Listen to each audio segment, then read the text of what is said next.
হে ভগবান, দুর্গা পুজো তো হলো না, কিন্তু লক্ষ্মী পুজো আর কালী পুজোর মধ্যে দুটো মাল পটাতেই হবে। তুমি একটু আশীর্বাদ করো ভগবান, আশীর্বাদ করো। এ ভাই কি করছিস এখানে?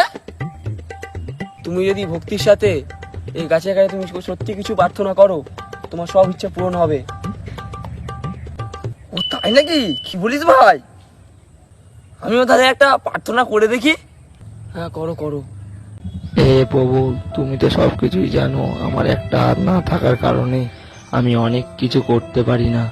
প্রভু, তুমি দয়া করে আমার দুটো হাত সমান করে দাও প্রভু।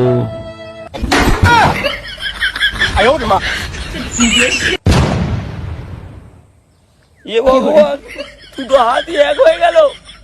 বাচ্চা তুই দাঁড়া একবার। বাচ্চা দাঁড়া।